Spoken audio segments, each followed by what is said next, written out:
Emily and Ryan Carter were the kind of couple everyone admired successful, charming and seemingly inseparable until one hidden betrayal turned their perfect life into a chilling crime scene. Emily and Ryan Carter were the kind of couple whose lives seemed to belong on the cover of a magazine. Their two-story brick house stood proudly at the end of a quiet cul-de-sac, its manicured lawn and white shutters a symbol of stability and success. Ryan, an accomplished architect, was known around town for designing custom homes that blended elegance with functionality. Emily, a beloved high school English teacher, was admired for her warmth and compassion. They had met in college, married 3 years later, and from the outside, everything about their life seemed planned, polished, and perfect. In their neighborhood, they were the couple everyone else measured themselves against. They threw tasteful dinner parties, attended school fundraisers, and were always willing to lend a hand during community cleanups. Ryan was often seen walking their golden retriever in the mornings, while Emily tended to her flower beds on weekends, wearing floppy sun hats and gardening gloves. Their social media accounts painted an even rosier picture photos of beach vacations, anniversary dinners, and handwritten love notes posted on birthdays and holidays. To the casual observer, they were living the dream. But dreams can hide a lot in their shadows. The first signs of unease were subtle. Ryan started coming home later than usual, often citing last-minute client meetings or late design revisions. Emily, ever trusting, took him at his word. She filled the empty hours with lesson planning, yoga classes, and evenings with friends. Still, she noticed the silence growing between them. Conversations that once flowed easily now felt rehearsed. Eye contact became fleeting, and affection felt like something remembered rather than felt. There were no fights, no harsh words, just a slow drift, like two boats caught in different currents. At school, Emily buried herself in work.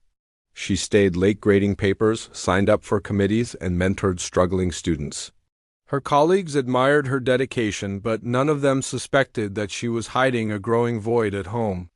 When she spoke of Ryan, she still used the same glowing phrases, but now they were tinged with effort, as if she were convincing herself as much as anyone else. Meanwhile, Ryan's success only seemed to grow. He landed 2 major commercial projects within a few months, earning accolades in the local paper and mentions in architectural magazines. He spent more time downtown, networking at events, and meeting with high-profile clients. He told Emily it was all for them, that the long hours and late nights were investments in their future. And she believed him, at least for a while.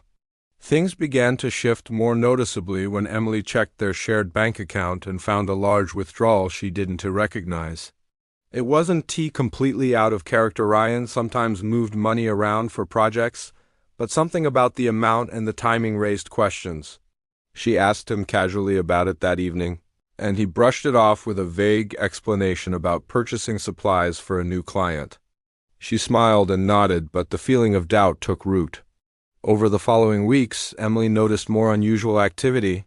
There were Uber charges from neighborhoods she didn't recognize, hotel receipts buried deep in the bank statement, and unaccounted credit card transactions that didn't fit Ryan's typical spending habits.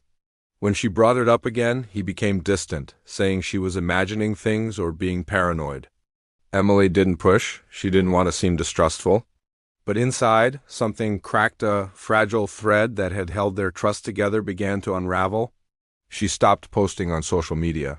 The carefully curated images of happiness felt dishonest. At night, she lay awake listening to the quiet hum of the house, wondering what was real and what was just a performance. Ryan still kissed her goodnight, still brought home flowers on Fridays, but now everything felt like a ritual stripped of meaning. The more she tried to pretend everything was fine, the more she felt like a stranger in her own life. One morning, as she sat sipping coffee at the kitchen table, Emily realized she didn't know who her husband really was anymore. She thought about the stories she told friends, the admiration she saw in their eyes when they talked about her perfect marriage, and how none of it reflected the unease she carried every day. The distance between her and Ryan wasn't just emotional, it was growing into something darker, something she couldn't explain. Around this time, Ryan began receiving calls late at night. He would step outside to take them, whispering in hushed tones while pacing the backyard. Emily watched from the window, her heart pounding with questions she didn't have the courage to ask. Sometimes he would return inside looking exhausted and angry. Other times, he'd pretend nothing had happened and talk about their weekend plans as if nothing were wrong. The turning point came on their 10th wedding anniversary. Ryan surprised Emily with a weekend getaway to a cozy mountain cabin. On the surface, it was a romantic gesture, but the weekend was filled with awkward silences and forced smiles. Emily caught him checking his phone constantly, disappearing into the bathroom for long periods and making excuses to leave for supplies. Something had shifted, and no amount of candlelit dinners or scenic hikes could hide it. On the drive home, Emily stared out the window while Ryan hummed along to the radio. She couldn't stop thinking about the life they had built, the photos, the parties, the shared dreams. How much of it was real? Had Ryan changed, or had he always been hiding something? These thoughts haunted her, and by the time they pulled into their driveway, she had made a quiet decision. She would no longer ignore the signs. She needed to know the truth. Later that week, she took a day off from work, drove across town, and met with a private investigator. She felt embarrassed explaining why she was there, but once she started talking, it all came out in a flood. The investigator listened carefully, asked a few questions, and promised to start digging. Emily left his office feeling conflicted and ashamed for not trusting her husband, but terrified of what the truth might be. Back at home, Ryan greeted her with his usual warmth, asking about her day and offering to cook dinner. Emily smiled, nodded, and played along, but inside everything had changed. She had started a journey that couldn't be undone, and soon the secrets she feared most would begin to surface, piece by piece, unraveling the perfect marriage that had fooled everyone, including herself. Emily waited in quiet anticipation, checking her phone every few hours for updates from the investigator. The first few days passed without news, and she tried to go about her routine as if nothing had changed. But her mind was no longer on lesson plans or faculty meetings. Her attention drifted constantly, her thoughts circling the same question: who was Ryan really, and what was he hiding? Then, just over a week later, the first report arrived in her inbox. It was short, just a brief summary, but it was enough to shatter any remaining illusions. Ryan had been renting a one-bedroom apartment in the city under a different name. The lease had started nearly 2 years ago. Surveillance photos followed grainy images of Ryan entering the building late at night, sometimes alone, sometimes with a woman who looked to be in her early 30s. She was seen leaving the apartment at odd hours, sometimes carrying overnight bags. They were never affectionate in public, but the pattern was clear. It wasn't a passing affair. This was something ongoing. Emily stared at the photos, her heart pounding in disbelief. Her fingers trembled as she clicked through each image, each timestamp confirming her worst fears. The woman wasn't familiar, not someone from their social circle or neighborhood. She had a sleek, professional appearance, always dressed in business casual, always alert, always avoiding eye contact with the camera. There was something calculated about it all, something practiced. The investigator included a list of financial transactions that further confirmed the affair. There were hotel stays under different names, credit card charges at upscale restaurants, and rideshare receipts that matched the times and locations seen in the surveillance photos. Emily felt as if she were looking at a stranger's life. Ryan, the man she had trusted, loved, built a home with, had constructed a parallel existence without her ever knowing. But it wasn't just the betrayal that stung. It was the deliberate nature of it all, the false name on the lease, the secret payments, the effort it must have taken to keep everything hidden for so long. Emily thought back to their 10th anniversary trip, to the moments when Ryan had disappeared, claiming he needed to get firewood or check directions. Had he been texting her then? Making arrangements? Was everything they shared on that trip just another performance? Rather than confronting Ryan immediately, Emily chose to continue gathering information. She asked the investigator to dig deeper into the woman's background, into Ryan's personal and professional records, into anything that might explain how far the deception went. If there was one thing Emily understood now, it was that she had been living in a carefully managed illusion. Within 2 weeks, more disturbing details emerged. The woman's name was Claire Sutton. She worked in finance and had no public connection to Ryan's business, but she lived just 10 minutes from the secret apartment.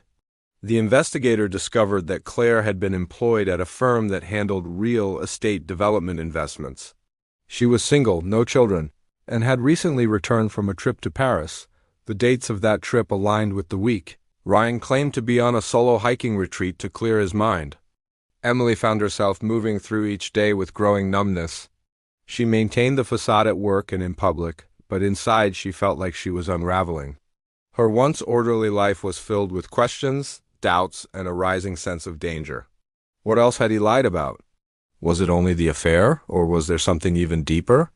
Then came the most alarming discovery of all. In an offhand remark, the investigator mentioned that Ryan had also opened a private bank account, separate from the ones they shared. Emily hadn't expected that. She requested a full audit, and the details painted a darker picture. Large sums of money had been funneled from their joint accounts into this private one, sometimes disguised as business expenses, other times simply withdrawn as cash. The totals were staggering.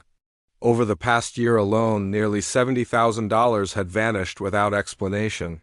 Emily's thoughts spiraled. What was the money for? Was it being used to support Claire? Was Ryan preparing to leave, maybe to start a new life without her? Or worse, had he done something illegal? She remembered how distant he had seemed lately, how quickly he had become defensive when questioned about money. She recalled nights when he came home smelling of cologne she didn't wear, the excuses, the missed calls, the hollow reassurances. Her fear was no longer about heartbreak, it was about safety. She had no idea what Ryan was capable of. For 10 years, she had believed she knew every part of him. Now, she wasn't sure she knew anything at all.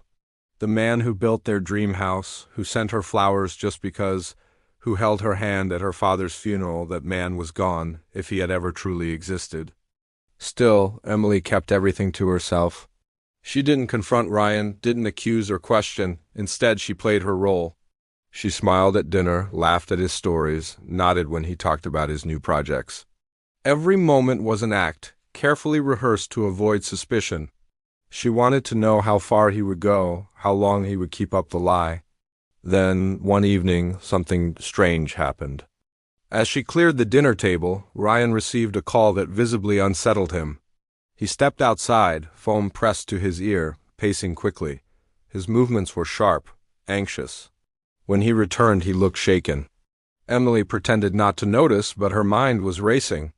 That night, after he fell asleep, she checked his phone, but it was locked with a new passcode. The next morning, Ryan left unusually early. Emily watched him from the window, her chest tight with unease.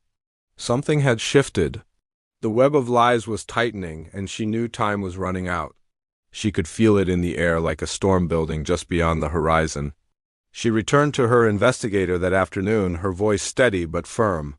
She wanted every detail, every hidden account, every past interaction, every trace of Claire. No more illusions. No more pretending. She had spent years believing in a perfect marriage, but the truth was unraveling fast. And whatever came next, Emily knew she had to be ready. Because the lie that held her life together was on the verge of collapsing. And when it did, there would be no going back. The morning Ryan didn't come home began like any other. Emily woke up expecting to hear the soft sounds of the shower or smell the scent of his usual strong coffee. Instead, there was silence. His side of the bed was untouched. The house, usually filled with the hum of routine, felt hollow. She tried calling him once, then again, each time met with voicemail. She sent a message and waited. No reply. At first, she thought it might be another late-night work commitment that had rolled into an early morning. But by midday, a deep unease settled into her chest. Ryan hadn't shown up at his office either. His assistant had no clue where he was. None of his clients had seen him since the previous day. Calls to his colleagues went unanswered. Emily told herself not to panic. Maybe he needed time alone. Maybe something came up. But by late afternoon, the waiting became unbearable. She drove around the city, past his usual haunts, the coffee shop he frequented, the gym, even the secret apartment building she now knew so well. No sign of his car, no trace of him. Finally, she went to the police and reported him missing. She kept her voice calm and her words organized. She told them he hadn't returned home, that he hadn't contacted anyone, that this was entirely out of character. The officer on duty asked routine questions, took down the details, and promised to alert patrols to keep an eye out. At that moment, Emily did not mention Claire, the affair, or the private accounts. She kept those truths to herself, not knowing yet where they would lead. The next day, the police located Ryan's car abandoned on a remote gravel turnout near a state park just outside the city. The location was strange. It wasn't near any trailheads or picnic areas, just a bend in the road overlooking a wooded ravine. His keys were still in the ignition. His wallet and phone were inside the glove compartment. There was no sign of struggle, no broken glass or blood, but the scene felt wrong, too neat, too deliberate. The car looked as though it had been placed there intentionally, left for someone to find. News of Ryan's disappearance spread quickly. Local media picked up the story. Emily appeared on television, her face pale but composed. She asked the public to come forward with any information. Friends and neighbors rallied around her, bringing meals, offering support, organizing search efforts. People printed flyers with Ryan's photo, posted them in coffee shops, and stapled them to telephone poles. His architecture firm issued a public statement expressing concern and hope for his safe return. Behind the scenes, detectives began investigating more aggressively. The first thing they noticed was Ryan's double life. They found the lease to the downtown apartment, traced the transactions to the private bank account, and identified Claire Sutton as a potential lead. Claire claimed she hadn't seen Ryan in days and appeared genuinely shocked to hear he was missing. She said their relationship had been strained recently and admitted Ryan had grown distant and secretive. Still, there was no evidence directly tying her to his disappearance. When detectives questioned Emily again, she remained composed, but this time she told them everything. About the affair, the apartment, the financial inconsistencies, the private investigator. She handed over bank records, surveillance photos, and phone logs. She described the strange behavior in the weeks leading up to his disappearance. The late-night calls, the new phone passcode, the unexplained withdrawals. She cooperated fully and answered every question. The detectives listened carefully, and though they thanked her for her honesty, something about her story left them unsettled.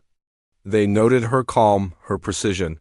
Not emotionless, but in control, one said later. It was clear she had been planning something. She had known for weeks that her husband was deceiving her, and yet she never confronted him, never told friends, never reacted in a way they would have expected from someone betrayed. One neighbor came forward with a strange detail. The night before Ryan disappeared, he claimed to have seen Emily's car heading in the direction of the state park around midnight.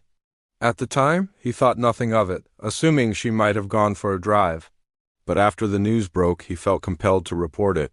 Investigators pulled traffic camera footage. And there it was, Emily's silver sedan, time-stamped at 1:13 a.m., driving toward the park. 3 hours later, the same camera caught her returning alone. That discovery shifted the investigation. Emily was now more than just a concerned spouse. She became a person of interest. The police secured a search warrant and combed through the house. In the garage, under layers of plastic storage bins and holiday decorations, they found a large tarp with dried blood on it. DNA testing confirmed it belonged to Ryan. The discovery stunned even the most seasoned detectives. The tidy home, the grieving wife, the suburban illusion, all of it was crumbling. Further forensic analysis revealed traces of blood in the trunk of Emily's car. Small amounts, barely visible, but present nonetheless. She was arrested quietly, without drama, and charged with obstruction and suspected foul play in her husband's disappearance. The community was in disbelief. The woman who had hosted bake sales, coached the school debate team, and served as a volunteer librarian was now the lead suspect in a case that had gripped the town.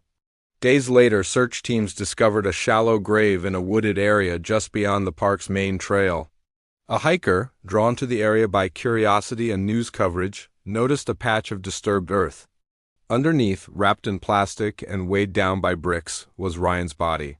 He had suffered a single blunt force trauma to the back of the head. The blow was precise, intentional. Death had likely been immediate. The truth, as it unraveled, stunned even the investigators. Emily had orchestrated every step.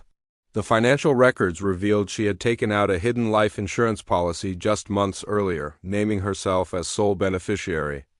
The payout, $1.5 million. Enough to cover her mounting debts, enough to start over. She had discovered the affair, uncovered the lies, and instead of leaving, had made a decision that changed everything. What began as a story of a missing husband quickly became something darker, a story of betrayal, revenge, and quiet calculation. The perfect marriage that once stood as a beacon of suburban bliss had become the center of a chilling investigation. And for those who thought they knew the Carters, it was as if a curtain had been pulled back to reveal a very different reality, one carefully hidden behind smiles, polite conversations, and perfectly manicured lawns. Emily sat motionless in the sterile police interview room, her eyes fixed on the dull gray wall as detectives stepped in and out. By now, the story of Ryan's disappearance and her arrest had saturated local news. Reporters camped outside the police station. Her face, once associated with community volunteer work and glowing school newsletters, now accompanied headlines that whispered of cold-blooded planning and secret betrayal. Though she hadn't spoken publicly since her arrest, the evidence was beginning to speak louder than any words could. The discovery of Ryan's body had changed the entire course of the investigation. What was once treated as a mysterious disappearance had become a homicide case. The tarp found in the garage was only the beginning. Forensic teams had uncovered a shocking level of preparation. In the trunk of Emily's car, investigators found a roll of duct tape, disposable gloves, and a receipt for a shovel purchased 2 days before Ryan vanished. Further analysis of the couple's home computer revealed internet searches that dated back several weeks. Phrases like "how deep to bury a body," "how long does DNA stay on carpet," and "life insurance payout after death." Each revelation added to the chilling portrait of what had happened. Emily, in the wake of discovering Ryan's affair and financial betrayal, hadn't simply broken down or walked away. Instead, she had taken careful, calculated steps to create a plan. And that plan, as investigators now understood, had been in motion long before Ryan ever stepped foot into the park where his body was later found. Court records exposed another layer to Emily's motivation. Though she had maintained a polished, respectable image, Emily had been drowning in personal debt. Over the past 3 years, she had taken out multiple loans under false pretenses. She'd invested heavily in a tutoring business that had quietly failed, draining savings and maxing out credit lines. She never told Ryan. Instead, she carefully redirected household money to cover the gaps, hoping her side venture would turn profitable. It never did. When the investigator uncovered Ryan's secret life and the money he had been funneling into his private bank account, Emily was forced to confront 2 devastating truths. He had not only betrayed her emotionally, but financially. The stability she thought they had was an illusion. Ryan's money was going toward Claire, the other woman, while Emily's own financial world crumbled behind closed doors.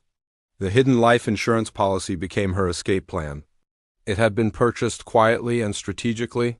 Emily had called an insurance company and claimed Ryan was considering a policy to protect his new architectural partnership. She filled out the application herself, forged Ryan's digital signature, and listed herself as the sole beneficiary. No medical exams were needed. The policy was approved and activated within 2 weeks. She now stood to gain over $1 million, enough to erase her debt, sell the house, and start again somewhere new. At the trial, the prosecution laid out the timeline in brutal detail. Emily had driven Ryan to the state park under the pretense of a picnic or quiet getaway. She had packed a cooler, brought along blankets, and suggested they stop at the overlook where they had once watched the sunrise years ago. Investigators believe she struck him from behind with a tire iron, placed his body in the trunk, and drove deeper into the woods under cover of night. The grave had been dug days earlier, likely with the shovel she'd purchased and stored in the car. Surveillance footage from nearby gas stations captured Emily buying bottled water and fuel, wearing gloves and a baseball cap to partially conceal her identity. She was methodical in every step. Cell tower data placed her phone in the exact area where Ryan's car was later abandoned. Her car's GPS system, which she thought had been disabled, stored travel history that matched the park location precisely. The prosecution claimed the evidence wasn't just convincing, it was overwhelming. The defense team tried to paint a different picture. They emphasized Emily's years of devotion, her clean criminal record, and the emotional trauma caused by Ryan's affair. They argued that she had suffered a psychological break, that the betrayal had triggered a spiral of despair and impulsive behavior. But the calculated nature of her actions made that defense difficult to support. The jury listened quietly, taking in the mounting list of facts, each one colder and more clinical than the last. Witnesses were called. Claire took the stand and described her relationship with Ryan, insisting she had no knowledge of Emily's suspicions. Ryan's business partner spoke about strange behavior in the weeks leading up to the murder-missed meetings, anxious conversations, and Ryan hinting that he was planning to make a major change in his life. Friends and neighbors testified to Emily's calm demeanor during Ryan's disappearance, her refusal to show panic, her presence at search parties with no visible distress. The contrast between her public role and private actions shocked everyone who thought they knew her. Perhaps the most haunting part of the trial was Emily herself. She sat quietly, composed, rarely showing emotion. She didn't cry when the photos of Ryan's grave were shown. She didn't flinch when the financial lies were revealed. Only once, during the prosecutor's closing arguments, did she lower her head and close her eyes, as if briefly overwhelmed by the enormity of what she had done. After 5 days of testimony and 2 days of deliberation, the jury reached a unanimous verdict. Guilty of first-degree murder, guilty of fraud, and guilty of obstruction of justice. Emily Carter was sentenced to life in prison without the possibility of parole. The courtroom, packed with journalists and former friends, fell into a heavy silence. A woman once admired for her kindness and grace had now become a cautionary tale, an example of how tightly controlled appearances can mask a terrifying reality. In the months that followed, the community struggled to process the story. The house where the Carters had lived was sold to a new family, the garden dug up and replanted.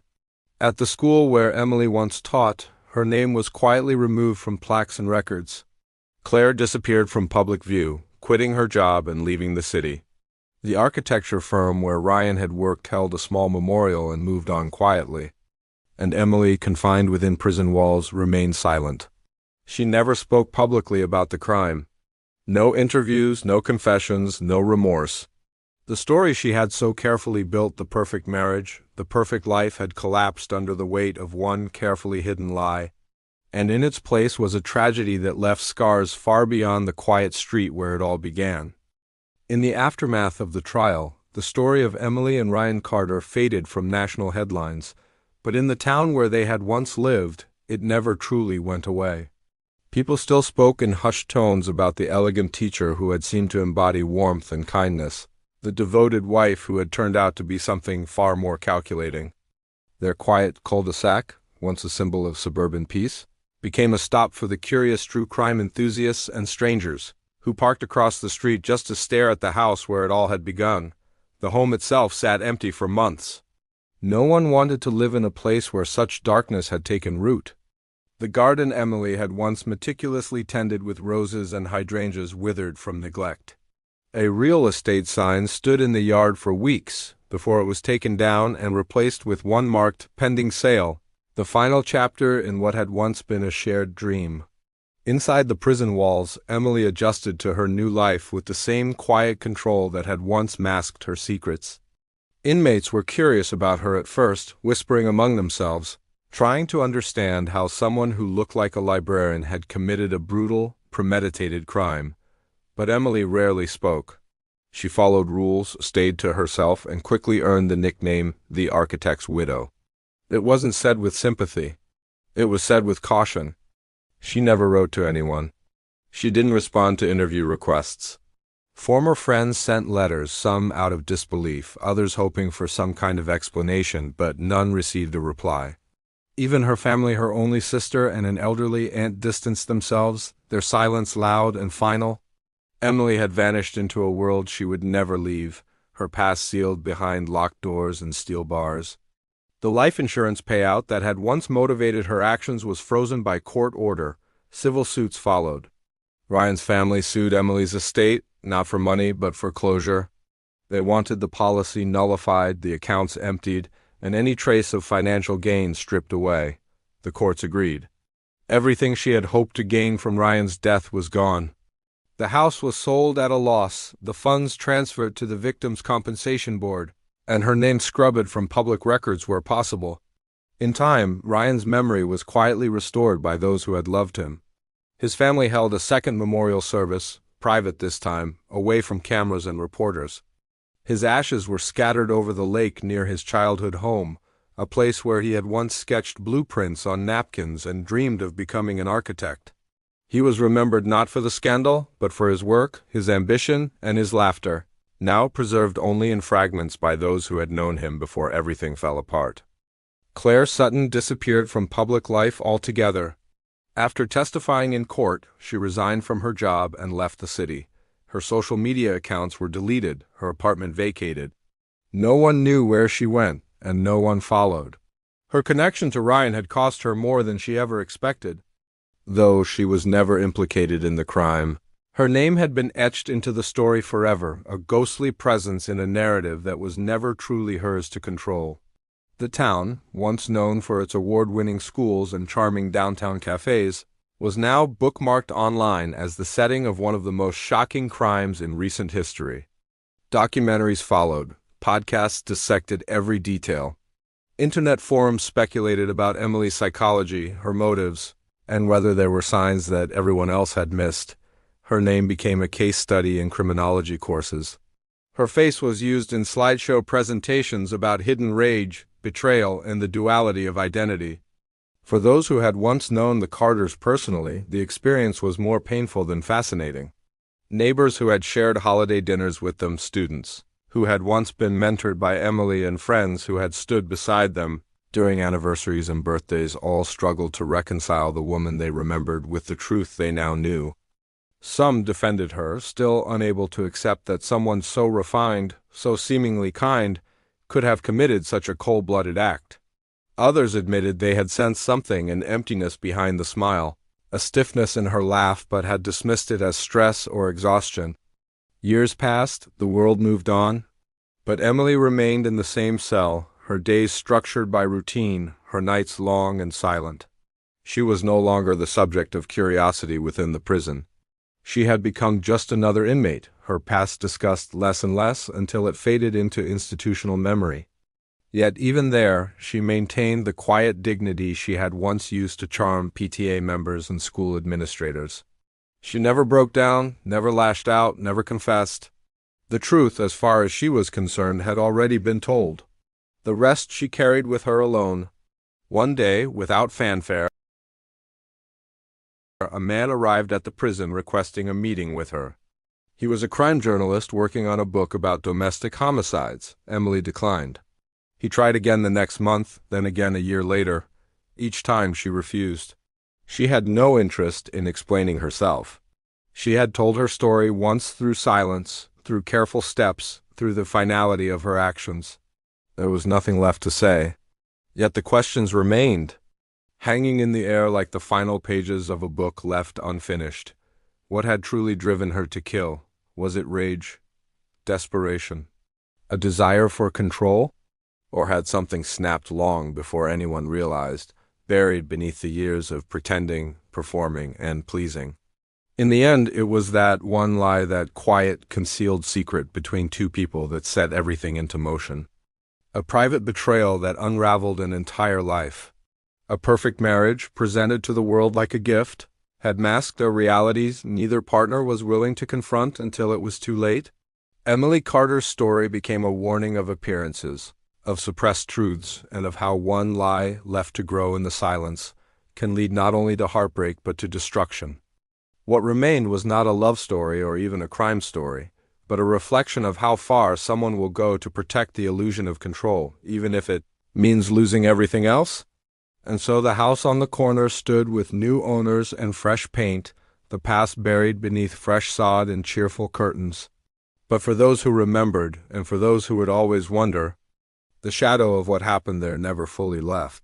It lingered in the whispers, the silences, and the cautionary glances exchanged between strangers. A perfect marriage, they'd say, until one lie destroyed everything.